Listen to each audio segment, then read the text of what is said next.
Okay guys, this is Jason at POS Lifeline and I'm going to quickly walk you through what the server checkout looks like. Just so there's no confusion on Go Live. So we're going to just get into the system. And we're going to be using a couple different identities if you want to jot these down.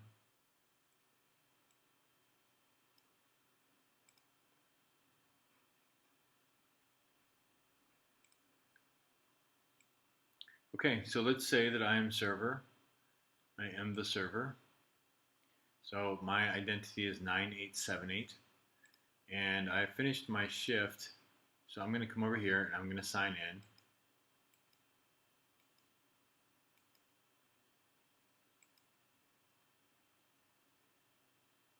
in. And it's going to take me to the server, the start screen for the server. So what we're going to do, I have no open checks, so we're going to go to the report button. And the server report will not automatically run, but once I press that button, the server report will run. And we will show you what that looks like just to make sure.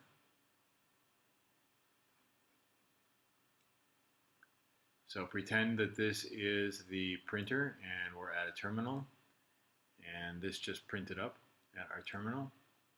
Okay, hopefully your server will have some numbers here. And you can see that the server report has printed. So that means that the server had no open checks. If the server has open checks, this report will not print. And instead you'll get a print of the open check numbers, the open table numbers that server still has open. So they can then go and close those tables out. And then once they are done closing those tables out, they can come back here, run the report, and it will give them that information. It will print that out.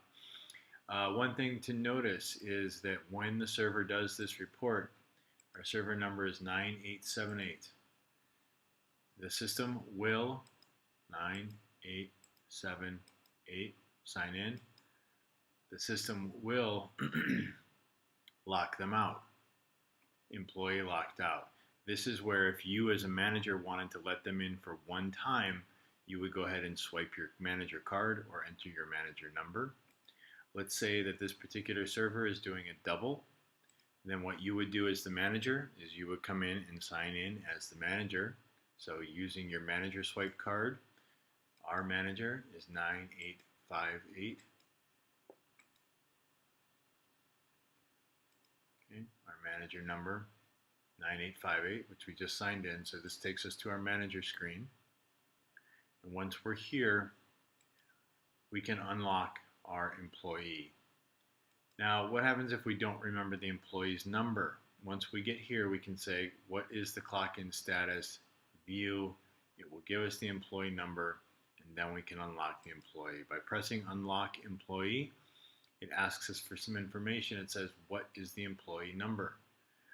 And then we would enter the employee number, which is not the sign-in number. It's actually their employee number in the database. I'll show you what that looks like when we do our bartender, which is now.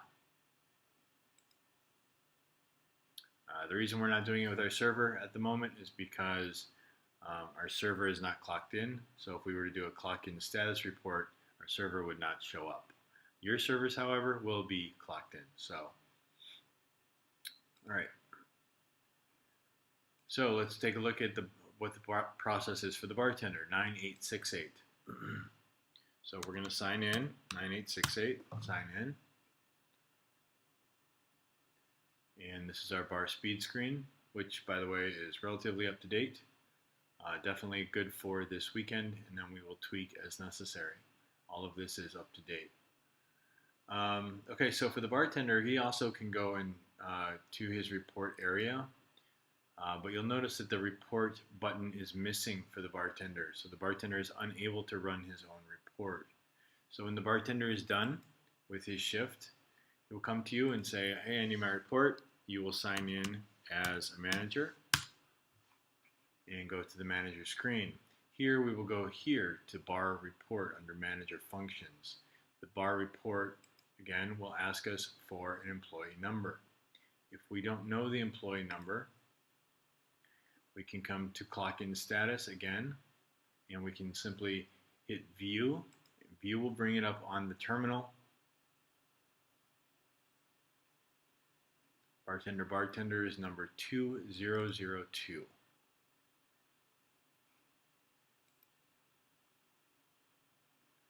And so we will go and we'll run the bar report again. And we'll say 2002, enter. And it's run that report.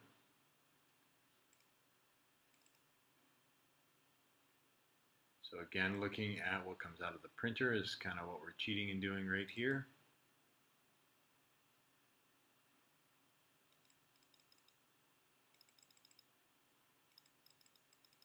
Come on.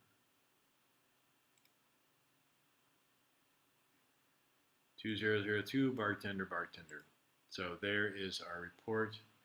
And of course, just like before, if our bartender were to try and start another check by signing in 9858 for bartender, 9868 for bartender, it will tell me that the employee is locked out. If you have a bartender running a double, then you would sign in as a manager, 9858, and you would say unlock employee, asks you for the employee number. The employee number is 2002. And then cancel. And then when John the bartender or Jimmy the bartender wants to go and run his double, he would sign in 9868, and now he is unlocked. Simple as that. At the end of the night, the system is set to unlock all employees, so you start every day with a fresh slate. And that is it in a nutshell. If you have questions, let me know.